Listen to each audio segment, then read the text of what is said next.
Tanto nuestro amado Salvador Jesús como sus discípulos hablaron de lo profético basándose en el libro de Revelaciones de Daniel, el profeta antiguo. Aquí en 2 Tesalonicenses podemos leer nosotros cómo Pablo apela a estos libros de la Escritura, en caso específico al libro de Daniel. Segunda carta a los tesalonicenses, en el capítulo 2. Habíamos visto cómo hay una tremenda señal que nos indica a nosotros de la pronta llegada, del pronto arribo del reino de Dios que nos trae nuestro Señor Jesús en su segunda venida. Y esta terrible y gran señal es la abominación desoladora que llega a la ciudad de Jerusalén. Pero también luego las terribles señales en el sol, en la luna, y esa terrible lluvia de meteoritos que ha de caer. Pero con relación a la abominación desoladora, no la llama con ese nombre precisamente Pablo, pero sin embargo le llama así al anticristo, y podemos leer nosotros en 2 Tesalonicenses en el capítulo 2. Quiero que veamos aquí cómo Pablo dice lo mismo que nuestro Señor Jesús. Nuestro Señor Jesús le dice a los apóstoles en representación de la iglesia y aquella última generación de la iglesia que estará en la gran tribulación. Les dice nuestro Señor: cuando veáis la abominación desoladora, cuando veáis estas cosas, cuando veáis a Jerusalén rodeada de ejércitos. Son cosas que se han de ver. Pablo lo explica también, y lo había explicado muchas veces a los tesalonicenses y a las iglesias que él fundó. Aquí dice, por ejemplo, en el versículo número 1, 2 Tesalonicenses 2:1, pero con respecto a la venida de nuestro Señor Jesucristo. ¿Cuál venida?, preguntan algunos. Pues la segunda venida, la única. Es que hay una subdivisión por parte del llamado dispensacionalismo, en donde hacen venir secretamente a nuestro Señor Jesús 7 años antes de la resurrección, 7 años antes de la venida real de nuestro Señor. Pero no, aquí no está hablando, por supuesto, de 7 años antes, porque la venida de nuestro Señor es al fin. Por eso se ha de predicar hasta el fin, y la iglesia ha de perseverar hasta el fin de la tribulación.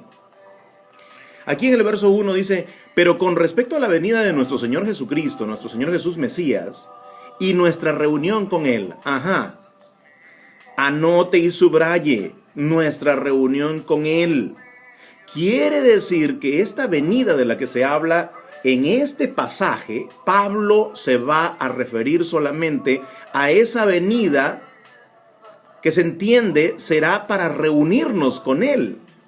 ¿Cuál es la venida para reunirnos con Él? Usted está pensando en el arrebatamiento, en las nubes del cielo para reunirnos con Él. Correcto, es la venida donde se da el arrebatamiento. Sostenga eso en mente, por favor. Dice: y nuestra reunión con Él, nuestro Señor Jesús, su venida y nuestra reunión con Él, os rogamos, hermanos, que no os dejéis mover fácilmente de vuestro modo de pensar. El modo de pensar debe ser conforme a la revelación bíblica. Ni os conturbéis, ni por espíritu, un rumor que ronde por allí, ni por palabra, puede ser palabra de predicación que alguno tenga, ni por carta como si fuera nuestra, o sea, una carta pseudoapostólica, en el sentido que el día del Señor está cerca. O sea, Pablo aquí le está llamando a la venida de nuestro Señor, la parusía, nuestra reunión con Él, el arrebatamiento, le está llamando el día del Señor, porque es el día de la venida de nuestro Señor Jesús. El día del Señor, que es el día también de la ira de Dios y del Cordero. En el verso 3 dice: nadie os engañe en ninguna manera, porque no vendrá Jesús para arrebatarnos, no vendrá Jesús nuestro Señor para reunirnos con Él, sin que antes venga la apostasía. Primero viene la grave apostasía, la terrible apostasía. ¿Nota usted? La terrible apostasía viene primero. Y luego, ¿qué sucede? Dice allí en el verso 3, y se manifieste el hombre de pecado. Y se manifieste el hombre de pecado, el hijo de perdición. Como que nos está diciendo a nosotros que este hijo de pecado precisamente está involucrado en medio de la apostasía de quienes lo apoyan a él en lugar de estar de parte de nuestro Dios y su palabra. ¿Quiénes apostatarán de aquellos grandes líderes religiosos que se pleguen más bien a la causa del anticristo? Eso lo veremos seguramente, quizás hasta en nuestra propia generación. Pero luego de esa apostasía de quienes están apoyando a este hombre, recuerden que hay 10 reyes que le dan su poder y su autoridad, pero hay apostasía también. Es decir, hay quienes apoyan así, de corazón, comprometidos totalmente con este hijo de perdición. Porque aquí le llama, dice, y se manifieste el hombre de pecado, el hijo de perdición. Nos está diciendo aquí que nosotros no debemos turbarnos por rumores, prédicas, cartas pseudoapostólicas, en el sentido que nos dicen que ya el día del Señor está aquí, cuando en realidad hay una señal importante que ha de verse. ¿Cuál es? La manifestación del hombre de pecado. Si no vemos la manifestación del hombre de pecado, nada debe perturbarnos. Si no se manifiesta el anticristo, entonces no podemos saber cuándo es que viene nuestro Señor Jesús, el Mesías. El verso 4 dice, el cual hijo de perdición se opone y se levanta contra todo lo que se llama Dios o es objeto de culto. O sea, quiere un culto para él solo. Tanto que se sienta en el templo de Dios como Dios, haciéndose pasar por Dios. ¿Recuerda usted que el Señor Jesús habló de Jerusalén rodeada de ejércitos? ¿Recuerda usted que se habla allí de la abominación desoladora? Pablo está hablando también con relación a esto mismo. Él está interpretando el libro de Daniel y está dando a entender aquí que se siente en el templo de Dios como Dios haciéndose pasar por Dios. ¿Nota? O sea, si se sienta en el templo de Dios para no construir cosas, solamente diremos que ingresa a Jerusalén. Por eso Jerusalén es rodeada de ejércitos.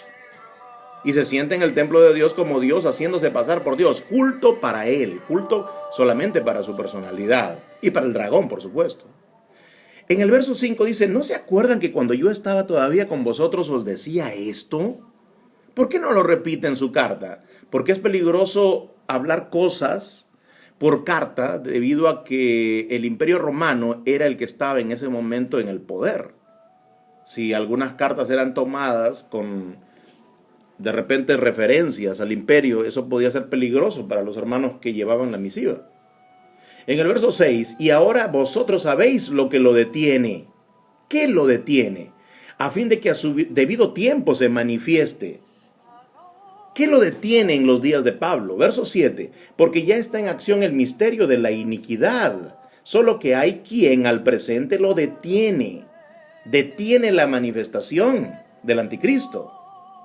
Hasta que él, está hablando en masculino, hasta que él, ese que detiene, a su vez sea quitado de en medio.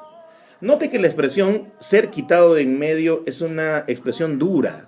Es una palabra dura, menospreciativa. Es una palabra que más o menos nos está indicando a nosotros que algo va a ser echado, algo va a ser derribado, algo va a ser quitado por medio de un golpe o de un arrebato.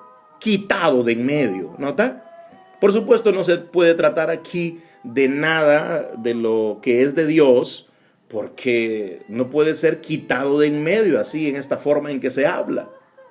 Pero ¿quién es él que detiene la manifestación del anticristo en los días de Pablo? ¿Nota? En los días de Pablo.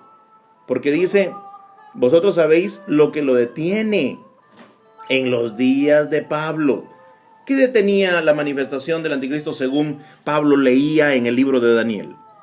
Para Pablo, en el libro de Daniel, 10 reyes debían tener el poder a fin de que se lo den a la bestia. 10 reyes que se levanten y tomen el poder y por medio de alianzas humanas se hagan una confederación fuerte. Por supuesto, no se podía dar eso en medio de un mundo dominado por un imperio.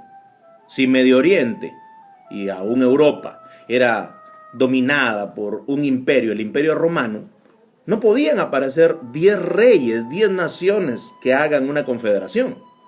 Entonces, para que el Imperio Romano permitiera que se levantara un grupo de naciones así, con esas características como el libro de Daniel, eso estaba por supuesto muy lejos.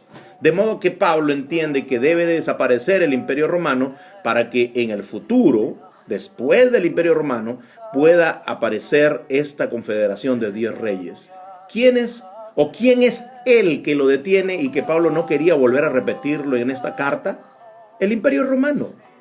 El Imperio Romano debía ser quitado de en medio. Eso era peligroso decir. Por eso solamente les hace recordar lo que les enseñaba. Ustedes ya saben quién. Ese que es peligroso mencionar. Ese va a ser quitado de en medio para que surjan 10 reyes en cualquier momento. Lo que detenía al anticristo y su manifestación en los días de Pablo ya no detiene el día de hoy la manifestación del anticristo. Porque estamos en tiempos en que no hay un imperio que impida que 10 naciones se asocien con ese fin. Así que nada impide hoy que se manifieste el anticristo. Es más, aquí estamos leyendo que primero se manifiesta, primero se saca la careta, primero persigue a los santos, primero causa el gran sufrimiento a los santos y después viene nuestro Señor Jesús. Es lo que estamos leyendo aquí. No vendrá Jesús para arrebatarnos sin que antes se manifieste el anticristo.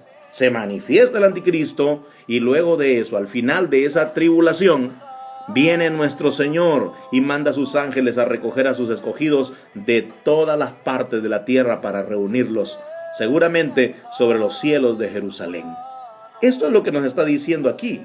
En el versículo número 8 dice: y entonces se manifestará aquel inicuo a quien el Señor Jesús, matará con el espíritu de su boca, con la orden de su palabra. Con la orden de su palabra, el espíritu de su boca, la palabra que ha de hablar. Así hablaban los hebreos, es una forma de lenguaje hebreo, un espíritu en su boca. ¿Correcto? Y destruirá con el resplandor de su venida. Jesús nuestro Señor destruirá al enemigo, al anticristo, con el resplandor de su parucía, porque Él viene en llama de fuego. Veremos más adelante cómo Él viene en su segunda venida envuelto en llamas de fuego y con ángeles de poder para causar el derramamiento de la ira de Dios sobre este planeta. Dice en el versículo 9, y voy terminando: inicuo, cuyo advenimiento es por obra de Satanás, con gran poder y señales y prodigios mentirosos. Son los que hace el falso profeta para darle realce, y con los que engaña a muchos. Verso 10, y con todo engaño de pecado, de maldad, de iniquidad, para los que se pierden, por cuanto no recibieron el amor de la verdad para salvarse. Los que no aman la verdad no se salvan. Los que no están comprometidos con conseguir y comprar la verdad no pueden salvarse. En el verso 11 dice: por esto Dios les envía un poder engañoso. Los que no aman la verdad se quedan con el poder engañoso. Los que no aman la verdad tienen el espíritu de error.